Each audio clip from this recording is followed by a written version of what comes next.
What's up, everybody? What's up? What's up? What's up? Ladies and gentlemen, boys and girls, children of all ages, we are back for another week of Just a Fan Podcast. We, It's it's Kyle me. Shanahan's fault. Well, let me start off with him then. That direction, panel 316, the good guy with the black hat, and he just said it's Kyle Shanahan's fault. It's Remember we Kyle told Shanahan's fault. I've remember been in we the told woods for 3 days and I ain't seen no deer. It's Kyle Shanahan's fault. remember we told you last week that anything that goes wrong, blame Kyle Shanahan, okay? Mhm. If you try to put that turkey in the deep fry and it caught on fire, that's It's Kyle Kyle Shanahan's Shanahan's fault. Shanahan's fault. It's Okay, Kyle Shanahan.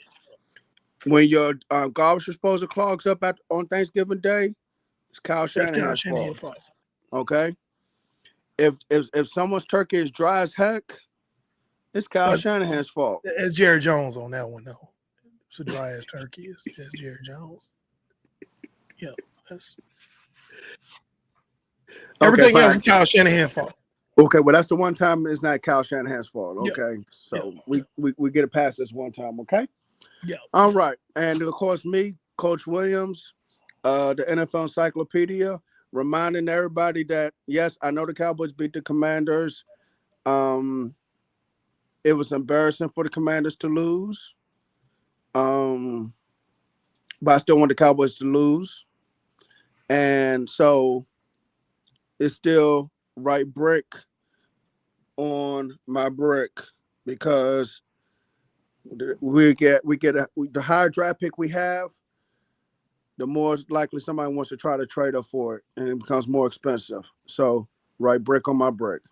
Let's get into it.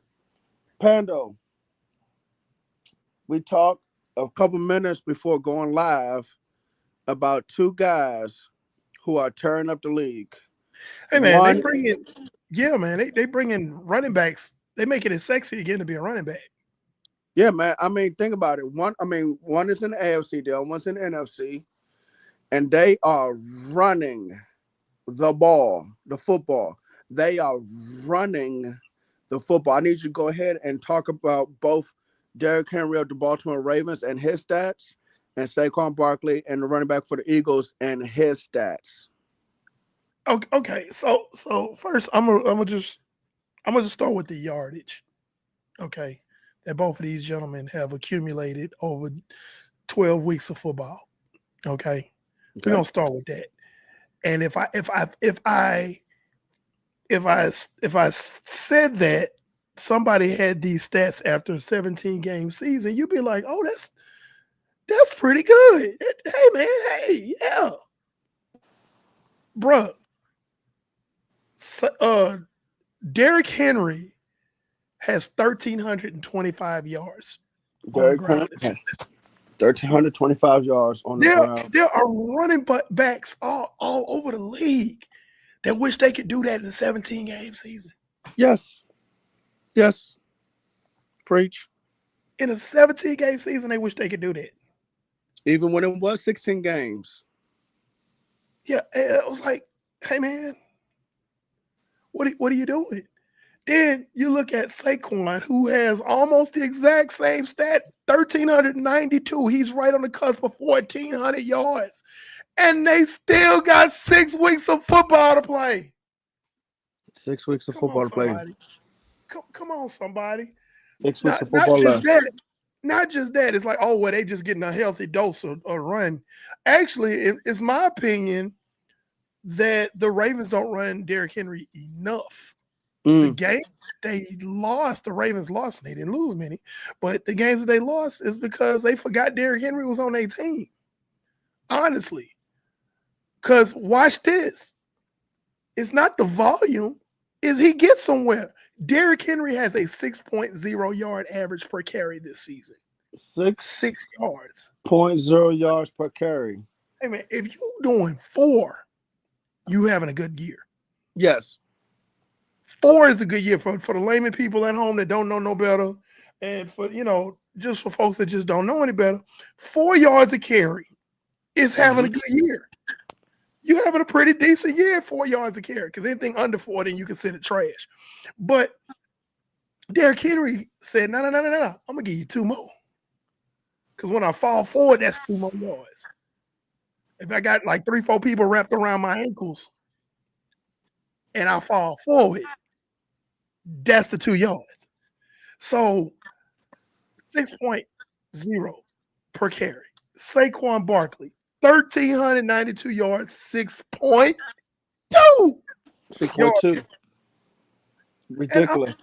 like, and you know, we used to talk about it. And I still kind of hang on to this notion that running backs come a dime a dozen and the NFL has $1. You've heard me say that a bunch of times. But these guys are special. They're special. And if I'm anywhere in the Giants organization at this point in the year, I am literally mixing a Windex and bleach cocktail. Because look at you, New York. Look at you. He was the face of your organization, and it would have cost you less money to pay him than it would the quarterback that you just cut, which we're going to get to later because that don't even make no sense how he got that much press. I ain't finna get into that. Not yet. But Saquon is having a great year. I think he's making the Eagles have the success that they're having right now. I agree. It's so much easier Yes. for it makes things so much easier for Jalen Hurts now. Yes, I agree. And now you still got these weapons on the outside. AJ Brown is still a monster. Smith hasn't been back for a while because of an injury, but you know what? We laughed about the Jahan Dotson pickup in the offseason, and now it's like he's sliding right into that role in Smith's absence, and he's producing. So now you're looking at a team that's like, wait a minute, the Eagles could be back. They are on the cusp of saying that they're the best team in the NFC, which I'm not quite there yet. No, I'm not quite there yet, but they doggone sure are a top 5 team in this league. The way because of what Saquon is able to produce, while as he's playing, what he brings to that team, and he elevates the team. So yeah, man, they're going to be hard to beat. They are hard to beat right now. Let's go ahead and say that. They are hard to beat because you got to stop that ground game. If you don't, and what's that probably allowed the receivers to do is take advantage of one-on-one opportunities outside. Even someone like AJ Brown, if you're not strong enough to physically deal with an AJ Brown, then he's gonna catch a lot of slants on you. He's gonna catch some post on you too, and some corner routes. You said Jahan Dawson. Jahan Dawson's probably taking advantage of a lot of number 2 corners who probably just aren't good enough to deal with him. So if you winning your one-on-one opportunities because 8 guys are in a box trying to deal with Saquon Barkley, but Saquon is still Saquon Barkley be averaging 6.2 yards a carry. I know Derrick Henry's averaging 6, but that says a lot about his ability, man. That says a lot about his ability. And like you said, the Giants, you got to be taking a double-barrel shotgun to the foot, a 12-gauge shotgun. They already did it when they let him walk. To the foot. When they let him walk, they already did that. And it's like, we could talk about, that could have been a topic. We talked about our topics in pre-production, but dysfunctional organizations as of week 13 in the NFL. And I mean, I got a list of them for the things that they've done this offseason and up until now. It's like there's quite a few dysfunctional teams. It's like, what are you doing? Why would you do something that stupid? We're living in an age right now where I'm just gonna be frank about it. Stupid is normal. No, it really is. It's like, and common sense is not so common. Well, if you're looking at this team's records, and actually, if you want to, if you want to slightly get into that, I know the Dolphins are 5-6. 2 of them had concussions galore. and he's coming back. But 5 or 6, I guess if Tua would have been healthy, they'd be a little bit better. The Jets, I wouldn't say them because I'm not saying Dolphins. Because of those injuries and stuff. Yeah. And now they're kind of on their way back. They're actually playing a lot better football now that Tua's back. Right. The New York Aaron Rodgers football team. There you go. That's on my list right there. I mean, trading for Aaron Rodgers just didn't work out. He's going to be a free agent this coming season. I know we asked in the group, who would sign him, and I say all it takes is one, and it's going to take one team to sign him. That's what it's going to be. It's going to be one team that's going to sign him. He's going to rip their organization apart. Whoever signs him, yes. Whoever signs him, yes.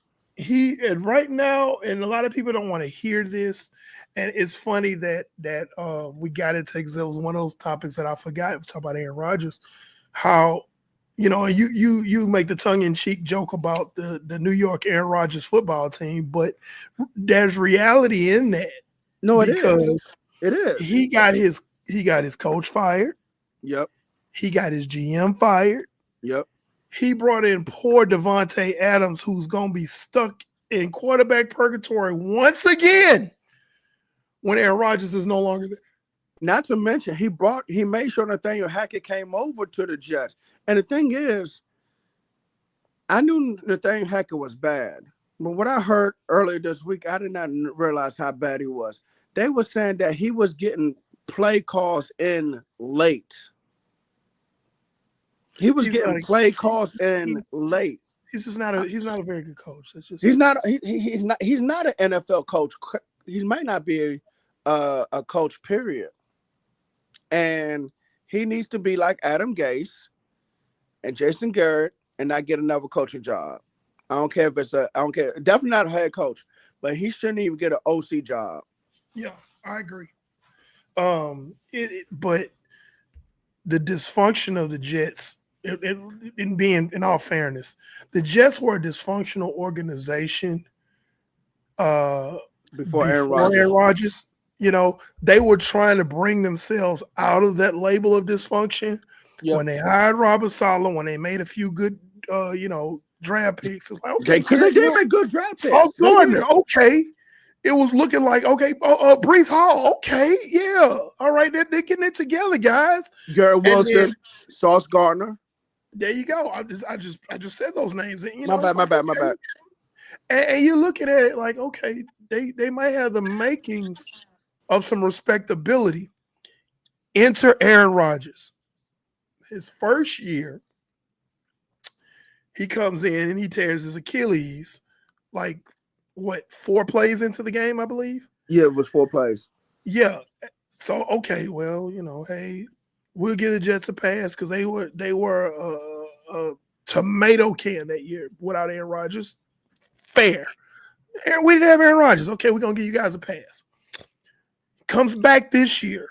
But now the issue is not just the dysfunction he's causing and the turmoil he's causing in the locker room, but he's also not playing on an Aaron Rodgers level, and air quote, Aaron Rodgers level. He's not playing well at all. No, he's not. And you went off, okay, well, I need Davante Adams. Okay, we're going to trade for Davante Adams because whatever Aaron wants, Aaron gets.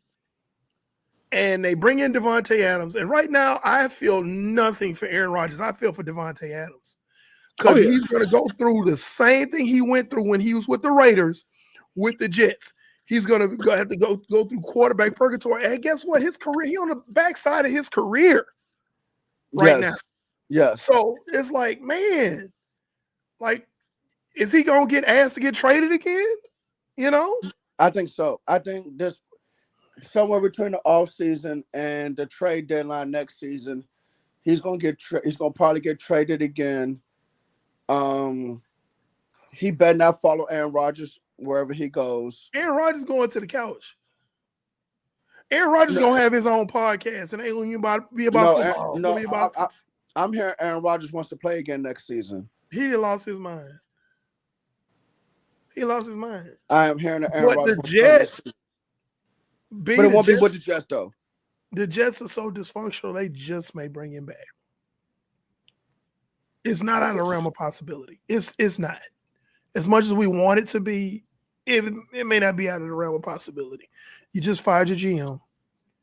You just fired your coach, who's one of the best defensive minds in football. And I pray to God that San Francisco brings him back next season as a defensive coordinator. Because right now he's a consultant for the Packers. Why the hell do you think the Packers beat the 49ers by 28 points last week? Why? It ain't no coincidence. Robert Saleh was a defensive consultant for the Packers. That and Brandon Allen was the starting quarterback.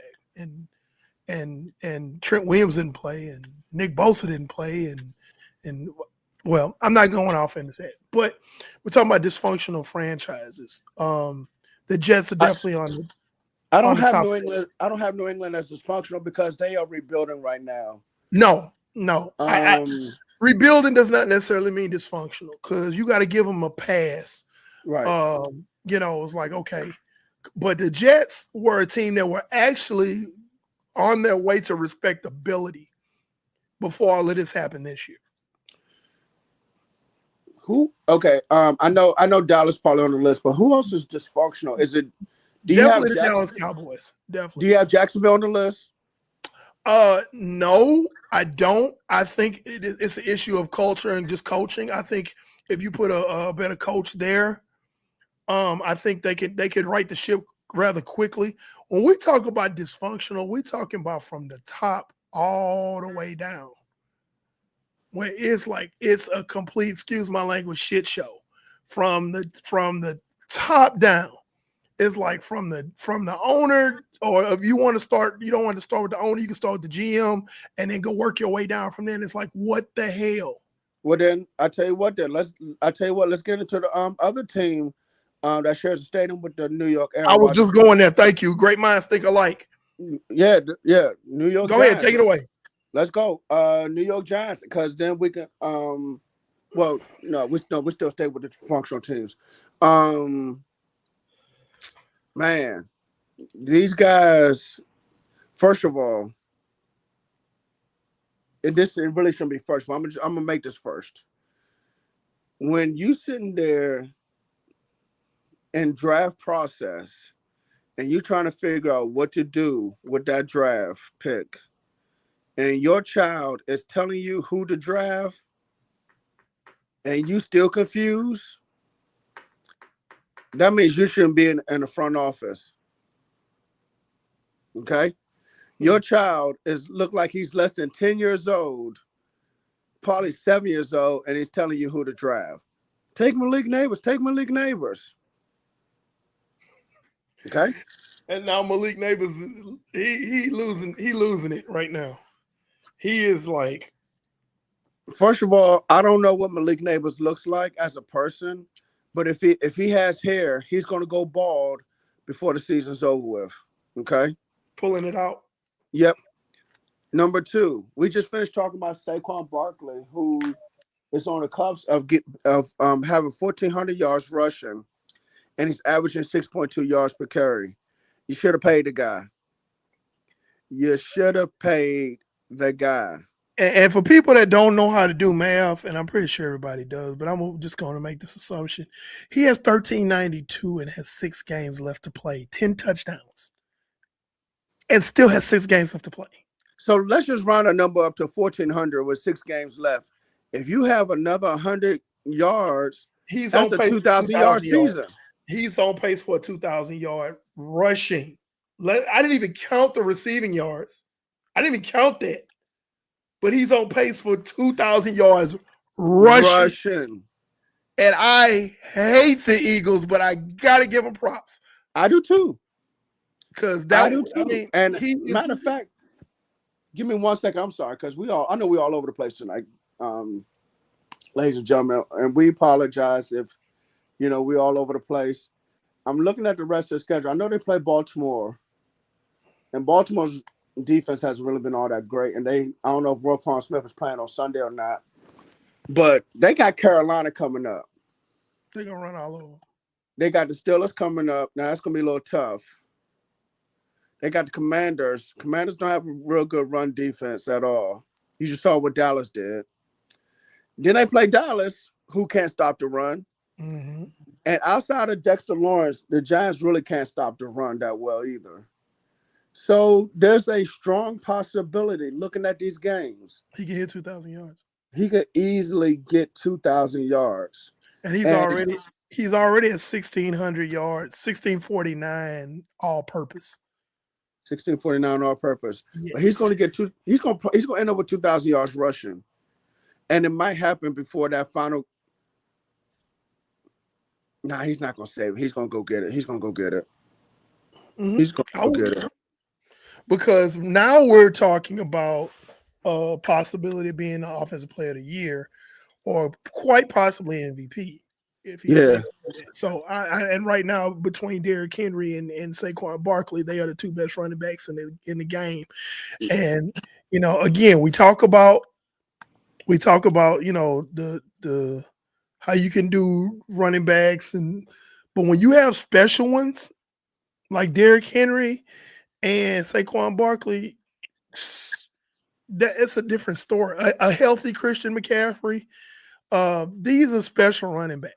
Now, if you can't find that special running backs, by all means, go find you 3 or 4 running backs in the 4th, 5th, 6th, 7th, undrafted, and put them 3 together, and that's your rush attack. You can get them 1,400 yards rushing between them 3 guys, or them 2 guys or whatever. Have a Russian identity. Right. And that's the thing. And what really baffles me is, like, we talk about dysfunctional teams. Before we get off the Giants, we're going to jump to the Cowboys. It's like you knew you had a problem running the ball in the offseason. And it's been talked about ad nauseum. Derrick Henry, he vacations, lives in Dallas. It's like, hey, go knock on his door. Hey, Derrick, how much money you want? It's like, we can't run the ball and we need to run the ball. But one thing I did say is, and I know Derrick Henry should be in Dallas. I don't think Derrick Henry will be having the success that he's having right now because the Cowboys just don't have a Russian identity. Could he have a good season? Sure. But I don't think he has 6 yards to carry.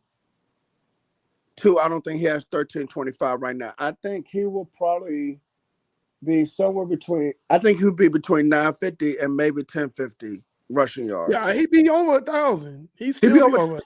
Yeah, he'd be over 1,000, but he won't be having the kind of season that he's having. Yeah, the Cowboys just don't have. Where he's in the MVP conversation. Yeah, but he would be there. He'd have that. He'd have those 10 bills rushing. Yeah, he'd probably be somewhere around 4.8 or 5.2 yards a carry, and Dallas would probably have a winning record. Yeah, honestly, he probably would have a winning record, and it'd be a different story because what these guys bring to the table for their quarterbacks. First of all, Lamar Jackson's dynamic within his own right, but when you're able to play action off of Derrick Henry, because whoever you play, like for example, they're going to play the Eagles and the Ravens play each other this week, which is great. It's going to probably be this is my game of the week, but and matter of fact, it's the NFL game of the week because it's coming on 425 on CBS. Exactly. So you got Derrick Henry in the backfield. They're going to have the entire population of Philadelphia in the box. Yep. Trying to stop that. So that opens up so many things downfield. I think the Ravens could do better at receiver, but those guys that they have are adequate.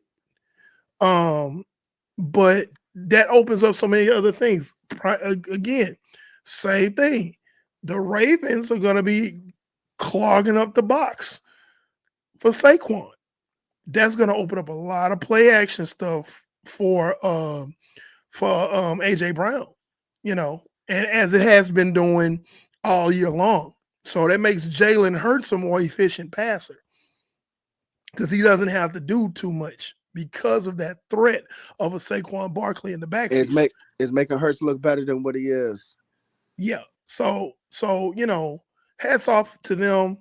The Giants, going back to the Giants, they are completely dysfunctional. You let a guy like a Saquon Barkley walk out your building. And then in favor of a Daniel Jones who you later cut, and for some reason he's making headlines about what team he's going to be a backup. Like, why are we having this discussion? Why is this news? Former first-round pick. I don't care. Nope. When your entire fan base, and if there's a Giants fan watching right now or watching this later, please comment if you're one of those Giants fans that was really upset to see Daniel Jones go. And I'm going to give you the website to BetterHelp. But when your entire fan base is celebrating when you ask to be cut and the team cuts you, that's not anything to write home about. And I mean, it was on the sports news cycle for like forever. Every time I open my phone, Daniel Jones is close to picking a team. So we don't care. We don't care. First of all, he's just complete ass. All right, let's just. Yeah, man. Daniel Jones, if y'all don't know, has signed on the practice squad for the Vikings. He's a backup, but yeah, Daniel Jones was definitely in the news cycle a lot. But he's a backup. He's a backup now. He's a backup now. Sam Darnold's the starter. JJ McCarthy's the future. Where does he fit in on this roster? So Daniel Jones wanted. So what was talked about was he wanted to go to a playoff contender, but he didn't mind being a backup, and he wanted to learn. He wanted to be in a good quarterback room, and from what I understand, Kevin O'Connell puts emphasis on having a strong quarterback room, and maybe I don't know how much it's going to improve Daniel Jones if it does at all, but the goal is for him to improve as a quarterback, go somewhere, and I'm not saying he's going to make a ton of money because he's not, but the Sam Darnold formula. Yeah. Okay. Because but this also goes back to what I want to talk about this coming off season when I said quarterback malpractice. Because teams don't, and look, I know Daniel Jones wasn't good, but the whole thing is not his fault either. The Giants never had a good quarterback room. They didn't do anything to truly make sure he was going to be fine at quarterback. What did they do? They drafted him and said, I need you to be Superman. That's quarterback malpractice. Stop asking these quarterbacks to do that stuff. Put a team around him. Now, you had Saquon Barkley, and there were times you had some receivers, but it wasn't enough. It wasn't enough. You didn't do enough around Daniel Jones either. But like you said, that goes back to that whole court. I want New York Giants get the dysfunction stamp. I want fans to understand what we're saying here, because I know we keep going backwards and forwards at the same time, but everything just adds up. It just adds up because it's Saquon Barkley, it's Daniel Jones, it's quarterback malpractice, and it's NFL franchise dysfunction. It all just adds up, and this is what you get. This is what the New York Giants look like. Mm-hmm. And they're gonna be drafting a quarterback this year, and until they put an emphasis on that quarterback room, that next quarterback gonna probably struggle too. And let's be honest, Tristan is he's our resident quarterback whisperer, and he's not on tonight. He's with family getting ready for Thanksgiving, but this quarterback class is not anything to write home about coming out of this draft. And we'll get into our draft coverage later in the offseason. But, you're drafting a quarterback now in the top of the draft, and Pickens is slim. There's only 3 quarterbacks. Yeah. Cam Ward, Shedeur Sanders, and Quentin Ewers from Texas. Quentin Ewers from Texas. That's it. And everything else is kind of Unless you can find you a Tom Brady or a Brock Purdy in the later rounds, hey. And the thing is, the free agent quarterback's not much better. Aaron Rodgers, Daniel Jones, Russell Wilson, Sam Darnold. And depending on how the Vikings season goes, they may bring back Sam Darnold. I heard they may bring back Daniel Jones. If they have a very good season, Sam Darnold's not going anywhere. Like, let's say the Vikings get to the divisional round.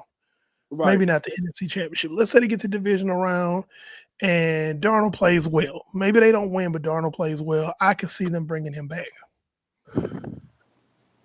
I could definitely see them bringing him back. I ain't mad at you for saying that. Yeah.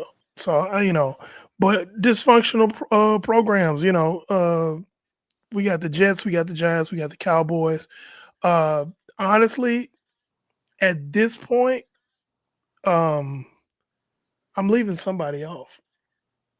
There's another team that's slipping my mind about dysfunctional, being a dysfunctional organization. It's like Carolina. Yeah, the Panthers. Well, Tepper he's a nutcase, so that has a lot to do with it. But yeah, they're kind of crazy too. Hey, what up, Eric James? What up, D? But yeah, I think those three are the top three. The two New York teams and the Cowboys are like, there's so much dysfunction and there's so much just where there needs to be a culture change. Last year, you could easily say the Commanders, but they've turned that around. And I know people say, well, the Commanders lost this week. Yeah. But that's not dysfunction, though. That's not dysfunction. They just let one get by them. But let's be honest. Did anybody suspect what the Commanders be where they are right now? No, not at all. Not at all. So exactly. So they're exceeding expectations. Now that they're in the room, the expectations have gotten higher. Yes. But they're in the room now.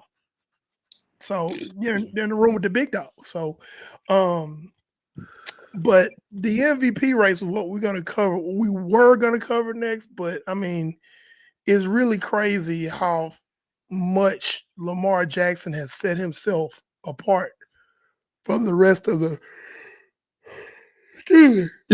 sorry about that. The rest of the quarterbacks in this league. Excuse me. The rest of the quarterbacks in this league. The only argument I could probably see might be a Jared Goff or a Josh Allen. But Joe Burrow, because of his record, not because of his stats. Joe Burrow, because of his record, would not be in that conversation. They're 4-7.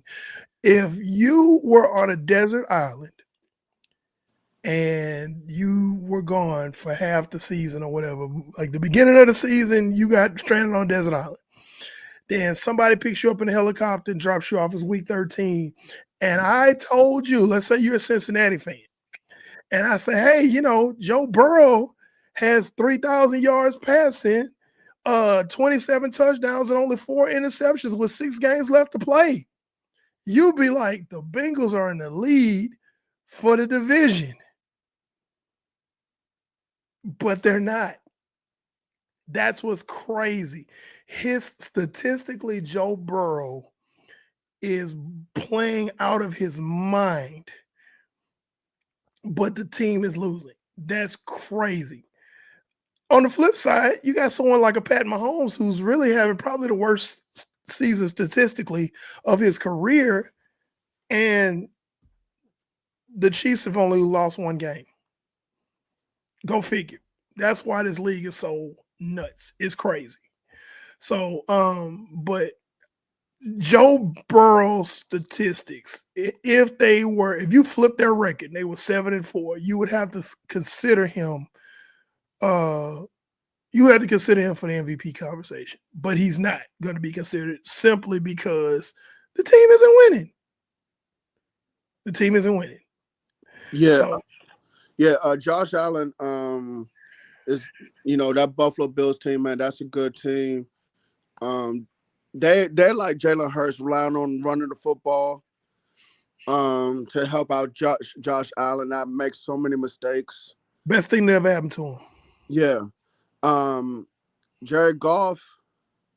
I mean, Detroit's running the ball too, and is making life so much easier for Jared Goff.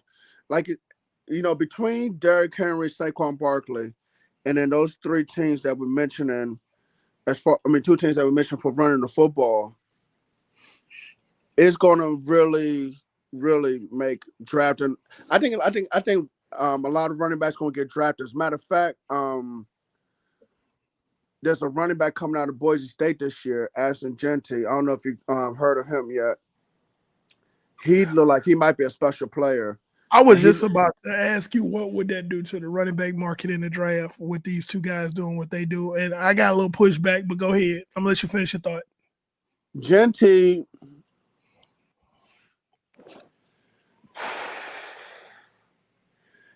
it only takes one. There's a possibility that he may not go in the top 5, but he can go somewhere as high as somewhere between 7 and 10. But from what I understand, though, there's going to be a lot of running backs that's definitely going to go between rounds 2 and 4. Definitely rounds 2 and 4 is where I'm hearing that's real strong at. Now, Jeanty is a first-round pick. Jeanty is a first-round lock. I'm going to tell you that right now. He's a first-round lock. And there's always one. If you really go back and look, you got your Bijan Robinson and so forth, but then after that, it's like you get that one quote unquote best back in the draft. And then after that, there's a huge drop off. And then you start picking up backs in the 3rd round, that type of deal, day 3 into day 2, that type of thing. So it's not an anomaly to have one that's in the 1st round. That's not crazy. But I don't think the mood of the league is going to change where it's like, okay, we need to start drafting running backs high again. Now, also, I don't think that's going to happen. How much has Joe Mixon really helped out Houston this year? Because, Stroud is a good quarterback, and he's on my fantasy team, but he's been throwing quite a bit of interceptions this year. Joe Mixon, outside of his injury, he was having some good games. That's Bobby Slowick. That's not Joe Mixon. That's not C.J. Stroud. C.J. Stroud is in his head. He's trying to do too much. Most of his interceptions are boneheaded interceptions. But the Texans would not be where they are right now, leading that division without Joe Mixon. You can't convince me otherwise. They would not be. And the games that they don't win, Joe Mixon is not being used enough. And that's what same concept as with the 4 games that the Ravens lost. That's because of the underutilization of Derrick Henry. Running back, baby. Yeah. Running back. Now, are we going back to 1995? No. But running the ball is crucial again. You got to be able to run the ball. You got to be able to run the ball. And just now, teams are starting to be afraid to tackle. So there are a lot of teams who are not very good against the run because they are afraid to tackle. And if you have a big physical running back, you're going to beat them just by running the ball. So let me say something about that too. I think a big problem is a lot of players on defense are not used to big personnel packages. If you come from playing high school football where you go up against a lot of spread teams and not a lot of run heavy teams, you don't identify 12 and 21 personnel, even 22 personnel that well. And when I say that, I mean like the amount of running backs in the backfield or the amount of tight ends on the field. A lot of players are used to 4 wide receiver looks, 2x2, 3x1, empty sets. That's what a lot of teams are used to. And depending on what college you go to, you're going to see the same thing. So unless you're in college and you're probably playing maybe the SEC or definitely like the Big Ten where they run the ball a lot, if you're out there in the Pac-12 or the Big 12, yeah, that football is going all over the yard. It's thrown all over the yard. So it depends. A lot, like I said, a lot of teams, a lot of players are not used to it. and teams have probably, some teams, not all of them, but some teams have kind of forgotten how to game plan against it as well. Yeah, I think that teams that can run the ball effectively, I don't think that has changed from 1960 to 2024.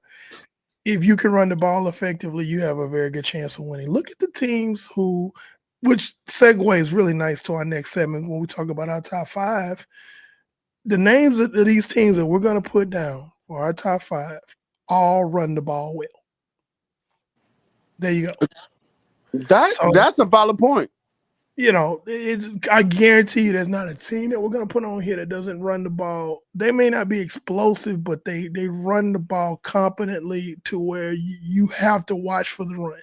Yes. So with that in mind, I will start off. We'll go. It'll be me. We have Steven and Tristan's picks, and then Brandon, and then we'll come back around. Okay.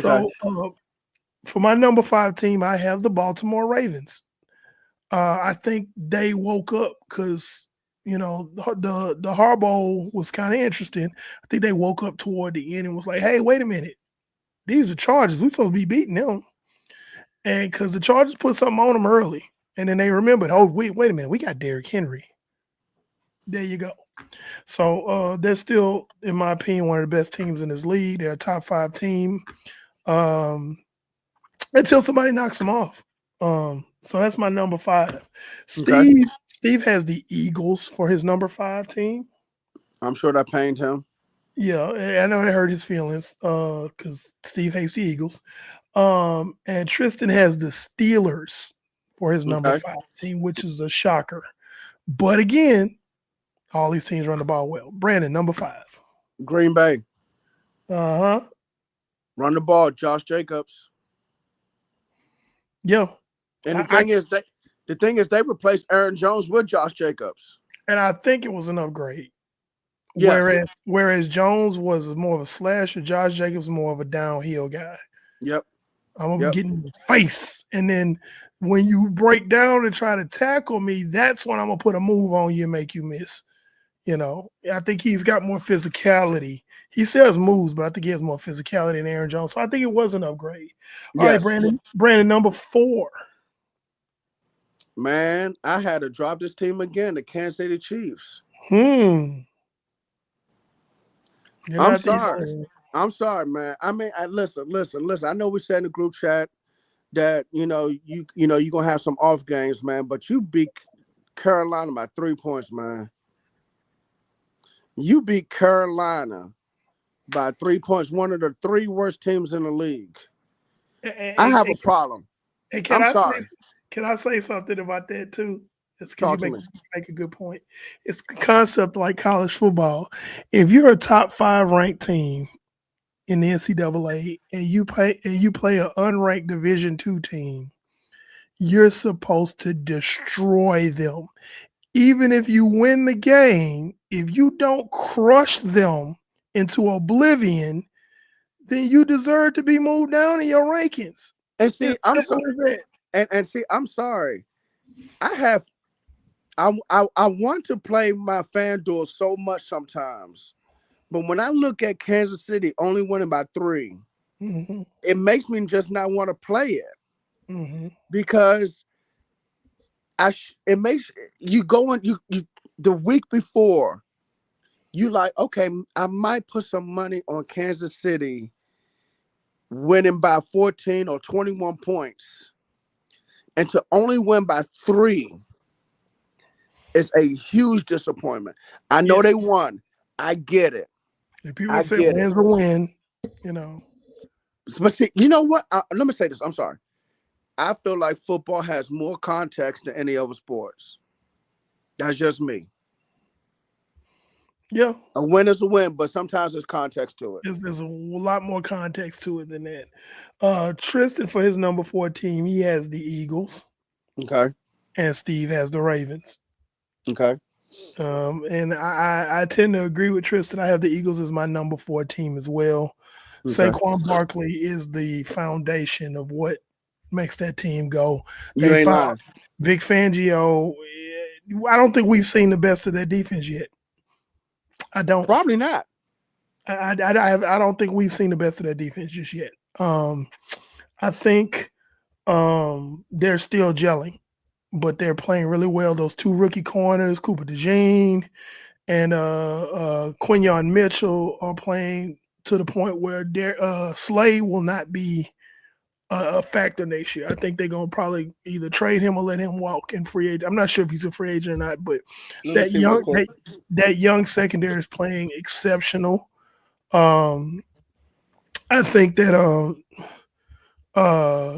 Gardner Johnson they could do without. I think they could go get it, go younger there, but they're still playing really well within that system. I have the Eagles as my number 4. My number 3 is the Chiefs for the same reasons that you said. They are winning, sure, but now we're seeing them when they see a quality team. Oh, wait a minute, we catching hell like the Bills. And then when you play a tomato can like a Carolina, you struggling to beat them. You're playing down to your competition. Dominant teams do not play down to their competition. They crush their competition when they play a weak team. When they play a weak team, they crush their competition. I'm sorry, my neck is killing me. No, you good. No, I was looking at that. I was looking at Darius Slay's contract. I'm sorry. Like, they can get out of it, but you're going to post June 1st term because you're going to split that down because it's $22 million hit. But the great player of the youth, the great player of the youth in that secondary for the Eagles is what's making him expendable. Yeah, it is. It is. And like you said, they can get rid of what's his name? Charles Garner, CJ, whatever his name is. CJ Garner too. So Steve has the Chiefs as his number 3.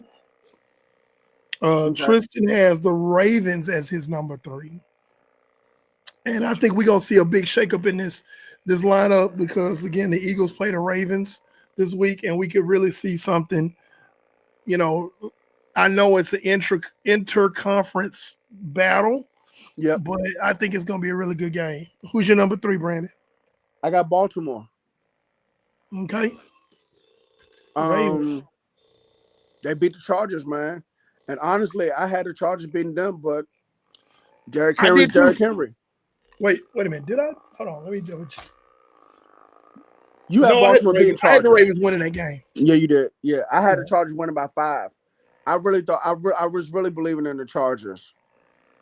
But yeah, I think the Chargers, they're not quite ready for prime time, but they're on their way. Yeah, they are. All right.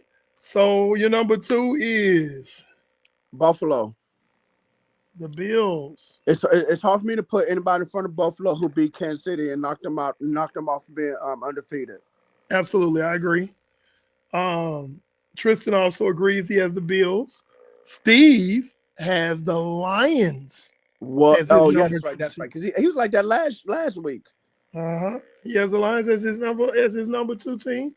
I have the Bills as well because when you knock out the Super Bowl champs and give them their only loss, and you're playing the type of football that you're playing, finally playing balanced football, you know, that's something of note. That's something that you can't overlook. They're playing really well. So I think it's unanimous except for Steve. I think we all have the Lions at number 1. I do. Yes, I do too. You know, the fact that they are doing this without Aiden Hutchinson is nuts.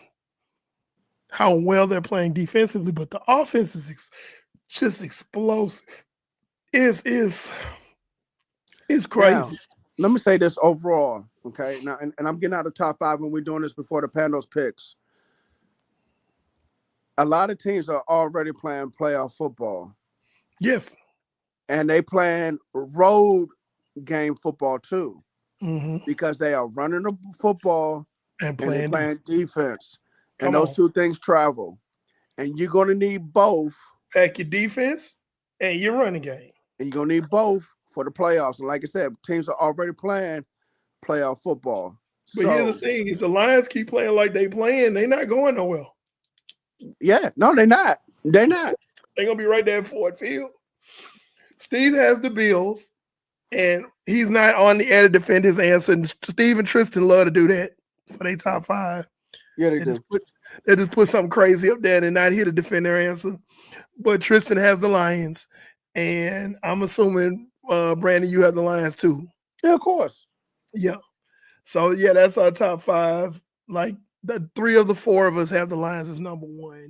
And 3 of the 4 of us have the Bills as number 2, which is, I don't think anybody would argue with that. Yeah, I don't think anybody would argue with that. Like we got a tryptophan thing happening here, and we hadn't even. It's not even Turkey Day. Like what the heck, Like both of us yawning, man. So I tell you what, let's go ahead and go to Pando's picks so we can get some shut eye.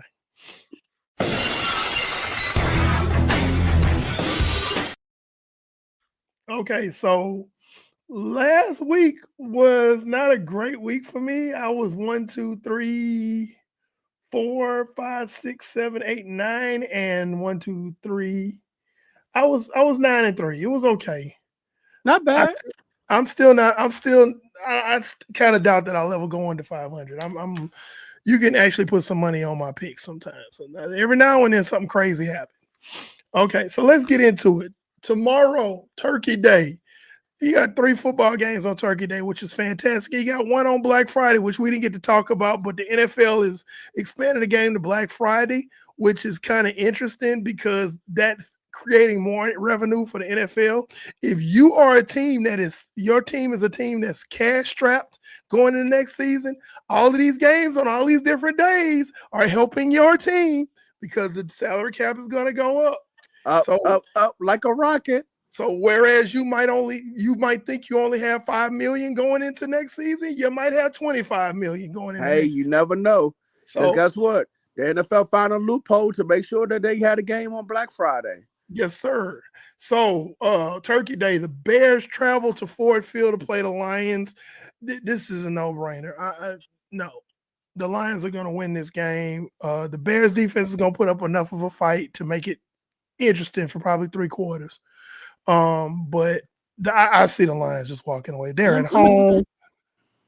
The Lions have categorically been the whipping boy on Thanksgiving, and those days are over. They say, you're not finna whoop us in our own stadium on Thanksgiving. You about to get this work. I got the Lions winning by at least 2 scores. Let me say something about the Bears real quick. And I noticed this when I was looking at NFL standings. Yes, their record is 4-7, but their net points is 4. That tells me that I know they're not scoring a lot of points because I'm looking at the points versus points for versus points against. But Eric has been saying all season that they got a championship caliber defense. He wasn't lying the whole time. They have a championship caliber defense. The defense is very good. If they can ever put up 24 to 20 points per game, they're gonna be something to look for to be fearful of. Yes, absolutely. So I got the Lions winning that one. The next game is hold on, let me tell you what kind of game it is, okay? This is a trash.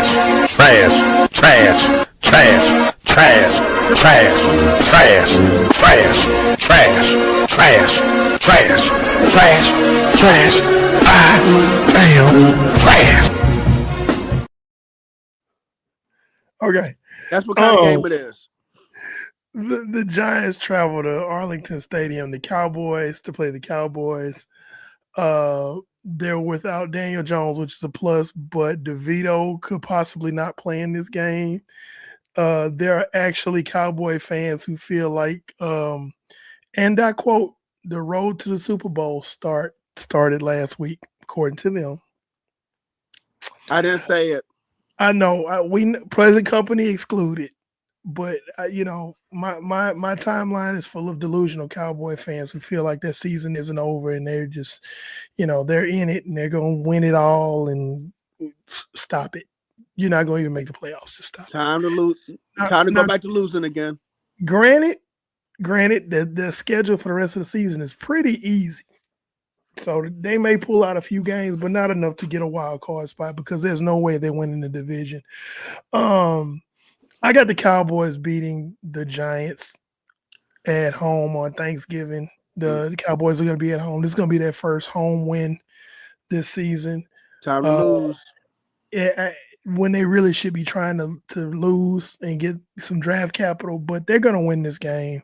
And brace yourselves, because if they win 2 games in a row, which they will, after last weekend, this coming and tomorrow, Cowboy fans are going to be all over the place talking about it's still our year. We ain't dead yet, and we coming for everybody because that's 2 division games and da and shut up. That's what we're gonna be telling. I would be all over the place, but in a different kind of way. If we win tomorrow, I'm gonna be upset. Well, the smart Cowboy fans will be. So I'll be all over the place. It'll just be a different kind of all over the place. Yeah, that. It's my timeline. It's gonna look like a diarrhea streak. But yeah, I got the Cowboys beating the Giants. So the Giants can't pull P out of boot without instructions, and even if you write the instructions, they still get it messed up. So, yeah, the Cowboys are gonna win. Give me the Dolphins. I'm sorry, give me the Packers at home against the Dolphins. It's probably gonna be snowing in Green Bay. The Dolphins are not ready for that type of weather. Not at all. The Packers just ran roughshod over the 49ers last week. I don't think they're going to do that to the Dolphins, but the Dolphins are not going to win this game, so give me the Packers. Agreed. Next game, the Raiders travel to Kansas City. Kansas City is not going to make the mistake they made with Carolina. I think they're going to better not. They're going to put away a weak team like they're supposed to. I think they're going to put on a show. I believe that's the Black Friday game, if I'm not mistaken. It is the Black Friday game. It's the Black Friday game, but Raiders fans, it's not your kind of black. I'm sorry, you're going to lose that game too. And Antonio Pierce is probably going to be gone at the end of the season. Y'all going I'm hearing that there could be 5 to 7 more coaches fired between now and the end of the season. Oh, absolutely. This next game is a game that could get somebody fired. The Texans are going to travel to Jacksonville down to Duval County, and they're going to beat the Jaguars. And Doug Peterson could get fired after this game. And it's not your Stone Cold lock? It's not my Stone Cold lock. Okay. It's not my Stone Cold lock because C.J. Stroud has been playing really sloppy as of late, and yes, Bobby Slowick, the offensive coordinator, is forgetting that he has Joe Mixon in the backfield in a lot of these games. He's taken after Kyle Shanahan in a lot of ways. He's a Shanahan disciple, and it's like, dude, you got Joe Mixon. Give him the ball and let's get out of here. But I still think they got enough firepower to beat the Jags. Give me the Colts over the Patriots. Colts over the Patriots. I think that that's going to be a pretty closely contested game. The Colts are still trying to fight for a wild card spot. The Texans pretty much got that division locked up hand over fist, even though they lost to the Titans last week. But Colts over Patriots. Give me the Chargers over the Falcons. Agreed. I think the Chargers are going to bounce back. Even though J.K. Dobbins is not playing, I think the Chargers are going to be good enough to beat the Falcons in a close one. Give me the Seahawks over the Jets, not because the Seahawks are good. Yes, they've won 2 in a row, but I promise you those are anomalies. The Jets are just that bad. I'm honestly hoping that the Jets do beat the Seahawks, but the Seahawks are probably going to win that game. Yeah. Again, it's not because the Seahawks are that good or Geno Smith's that great. He isn't. It's just that the Jets are just that bad. So Seahawks over Jets. Give me the Commanders bouncing back against the Titans. I think they're going to get their rhythm back. They're going to beat a bad Titans team, and get right back into the wild card discussion. You know what? Let me say something real quick. Cliff Kingsbury could be the reason why the Commanders never get to where they want to be. As an offensive coordinator. As an offensive coordinator, he might be the one thing that might hold that franchise back. And depending on how long he's there, the worse it's going to be. He lacks the ability to adjust when he needs to. From what when I watch those games, He is limited. Yeah. If it's like I'm gonna call this. If it worked, great. If it don't, I'm gonna still call it, and I'm not gonna change. He's limited. I'm sorry. I'm sorry. Let me just say this. I'm sorry because this is on my mind. Because the culture of me is coming out. For someone who comes from an air raid system and is this limited, and I'm not an air raid fan, but is this limited? Something's wrong with him. I don't know what it is about Cliff, but something's wrong with him. Yes, sir. Yes, sir. I agree with that. But I think they'll pull this one out. Steelers at Bengals. This is a pick'em game because it's an AFC North division rival game, and y'all know how those are. Those are nuts. Those games are nuts. It's hard to pick a winner. This is a pick'em game. But if you ask me off the top of my head, gun to my head, I like the Steelers coming out on this one. I agree. I think Joe Burrow's going to go out there and probably throw for 300 yards and 3 touchdowns, and they're still going to find a way to lose. Yeah. Because that's just been the story of the Bengals this year. Cardinals at Vikings. I like the Vikings to win this. I don't think the Cardinals are good. A lot of people talk about how great the Cardinals are. The Cardinals are not good. It's just that the rest of the division is bad. I was going to say they're overachieving. It's not that they're great. It's the division is bad. Yeah, no, it really is. And the Vikings are going to beat the Cardinals at home. That's a very difficult stadium to go into and win. The Rams are going to go into New Orleans and unfortunately beat the Saints the day after Bayou Classic. It's going to be horrible. But I just don't think the Saints have enough firepower or enough of a pass rush just to knock Stafford off of his spot. I just don't see it. And if you knock Stafford off his spot, you got him. If you can stop Kyren Williams and knock Stafford off his spot, you can beat the Rams. It's very simple. Chase Young needs to be like a second or third defensive end, man. He's not living up to his first round pick. He's a complete bust. Yeah. The Bucs will go up to Carolina and they're going to beat the Panthers. I really, I'm waiting for the Baker Mayfield turnover party because he's had a couple of them this year, but I'm waiting for it to the slide to start. It won't be this week. They're going to beat the Panthers. It's almost a sure thing. Next game of the week. Eagles travel to Baltimore to play the Ravens. This is another pick'em game. 95 is going to be busy. I just don't know. Again, gun to my head, I'm only picking the Ravens simply because they're at home. They're like I think a 1-point favorite, I think, in Vegas. I'm not surprised. But this is going to be a really closely contested game. We're going to find out just how bad the Eagles want to hit because they ain't been in none of them hitting games yet. And with Derrick Henry coming at you downhill, we're going to find out. Now, there's a caveat to this pick. If Roquan Smith does not play in this game, the Eagles are going to win.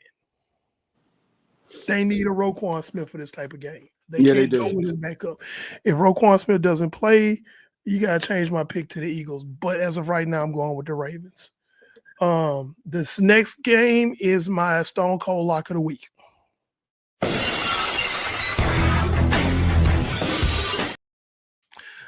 The 49ers are going to the Bills in Buffalo in the snow, and they're going to get the same treatment that the Packers gave them. For the rest of the year, I'm probably not going to pick the Niners to win another game, honestly. And they might win some, but I just have zero faith in this roster now with all the injuries and the ineptitude of Kyle Shanahan. When Kyle Shanahan was asked about today in a press conference, he was asked, why are you not using Jordan Mason more? For those of you who don't know, Jordan Mason started the season while Christian McCaffrey was on IR. Jordan Mason proceeded to rush for 5.3 yards a carry and be third in rushing during that stint in the league. Christian McCaffrey came back. Jordan Mason got relegated to 1 or 2 carries a game. They asked Kyle Shanahan, why are you not platooning your running backs? He said, well, we're really not a 2 or 3 running back type of system. And Christian is the starter. Hence, is Kyle Shanahan's fault they lose. You know what? I know the first one. Okay, now I got 2 things in my mind because I originally only had 1 thing in my mind. Number 1, you guys might be 5-7 by the time the weekend is over with. We will be 5-7. This is a stone cold lock. I know, but when what you call it? What I want to say. If you would have told me that the 49ers will be 5-7 at the beginning of the season, I would have looked at you. I wouldn't have said anything, and I would have walked away from you. Okay. Number 2, I know we say that long term that the 49ers are not, the window hasn't closed, but because of Kyle Shanahan being this damn dumb, Stubborn. Kyle Shanahan might have closed your window sooner than you think. Arrogant. And I hate to say it for you because you my boy. You my It's boy. okay. The truth is the truth, man. But Kyle Shanahan might have shut your window sooner than you realize. You have a great roster. Everybody knows it. Everybody sees it. I see it. But Kyle Shanahan might have shut your window sooner rather than later. And I'm not just talking about the season. I'm talking about the future because of the stuff he's going to do in the future. Christian McCaffrey may not be the same anymore after this season. He wasn't the same after last season for the same philosophy because they gave him 90% of the carries, and you had a Jordan Mason and an Elijah Mitchell, and they only got carries when Christian needed to take a blow for a second. Not, hey, let's hit him with Elijah this series, let's hit him with Christian this series, let's go back to Elijah, let's go back to Christian. And it's like, you got good. I'm sorry, if you're a coach and you got weapons and you don't use them, you just got them just sitting in the cabinet, you're not a good coach. I'm sorry. And Kyle Shanahan is arrogant. Kyle Shanahan is stubborn. And it's the reason why we are a 5-7 team, or will be a 5-7 team right now, because 1, he doesn't know how to close out a game when he gets a lead. 3 of those games that we lost could have easily been won. We lost them in the 4th quarter because he doesn't know how to close opponents out. But today confirmed a lot of speculation. He just came out and said the most idiotic thing I've ever heard in my life. You are bringing back a Christian McCaffrey who has been out for half the season with bilateral Achilles tendonitis, which means he's not all the way in shape yet. And you give him over 20 touches against Seattle. Over 20 touches against Green Bay. Eric, let me say this about me as a person, as an individual. I know, Eric, you was hard on Kyle Shanahan almost from the day I first met you, okay? And it's been about 4 years now, okay? And I know you've been saying, Kyle Shanahan's fault, and you've been saying it in a different way as well. I'm the type of person that will give you chance after chance after chance after chance.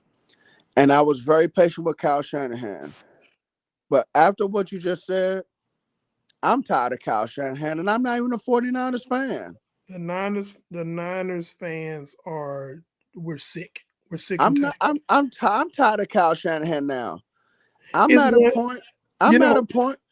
I'm sorry, Eric. I'm sorry. I'm at a point where I would join y'all with pitchforks and torches too. Yeah, it's the fact that he's had rosters that should have won Super Bowls, but because of his stubbornness and his arrogance, he's lost in either the NFC Championship or the Super Bowl. He should have at least 3 Super Bowl rings with San Francisco, a 4th one in Atlanta.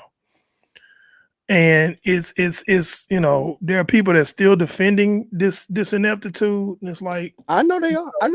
But and it's like no, I'm sorry. We should be getting ready to write a movie about Kyle Shanahan.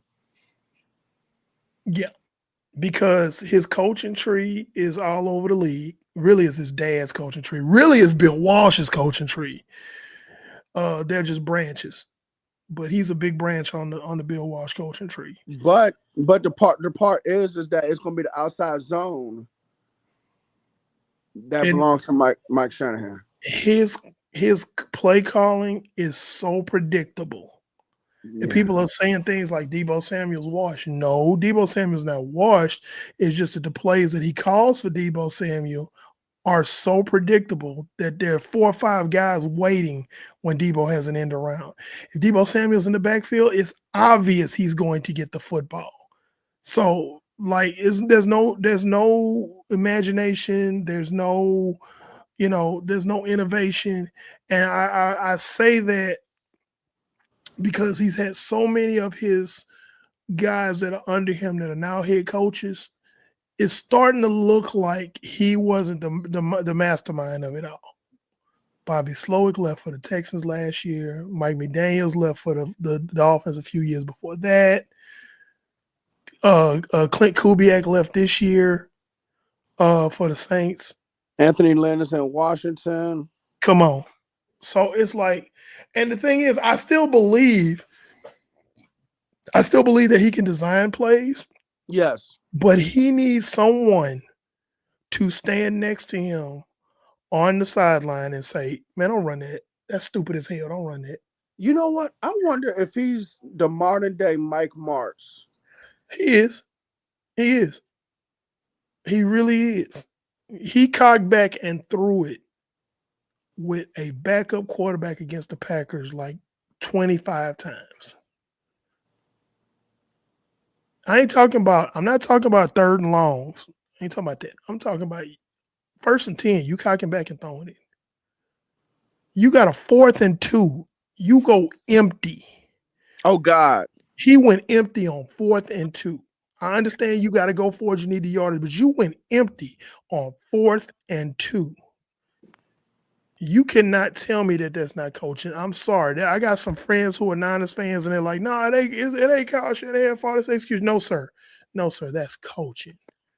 You have a running back on the sideline who averages 5.3 yards a carry for his career, and he only got 1 carry. And guess what? The 1 carry he got, Brandon. The 1 carry he got 16 yards. And he went right back to the sideline, and they brought Christian McCaffrey in. Christian McCaffrey ran for 2 yards. I gotta be a better coach, man. I gotta be a better coach than what I'm saying out here and what I'm hearing. That's why, and because we didn't went off on a tangent from my picks. I know we did. Sorry, everybody. The Stone Cold Lock of the Week is the Bills over the 49ers. And I just started with Kyle Shanahan. Don't get me started talking about the defense, because you do not hire a rookie defensive coordinator on a team that has Super Bowl aspirations.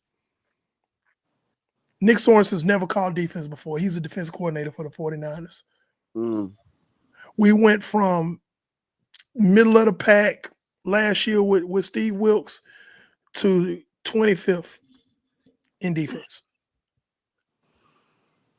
And you throw in the injuries. Okay, the injuries, yeah, we hurt. Okay, there's a lot of injuries, a lot of guys. We haven't played our starting 22 the entire season. Okay, but you got to be able to scheme better than that. I agree. 20 missed tackles in the Green Bay game. You're not coaching toughness. Come on. Also, Fred Warner just found he's been playing on a fractured ankle since week 5. So, and he's still playing on a fractured ankle. So, yeah, there's that. So that's why the Bills are going to beat the brakes off the 49ers this Sunday. Last game, I got the Broncos over the Browns. That's pretty self-explanatory. The Browns are on an uptick.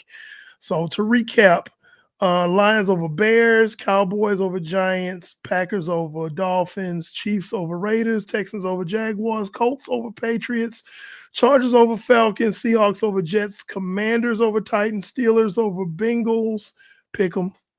Vikings over Cardinals, Rams over Saints, Bucks over Panthers, Ravens over Eagles, pick 'em.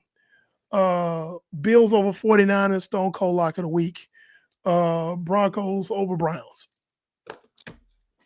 Kyle Shanahan, the only thing I got two things for you, Kyle Shanahan. I got two things for you. I should have put that for my caption. Kyle Shanahan is a turkey. Yeah, I got two things for you, Kyle Shanahan.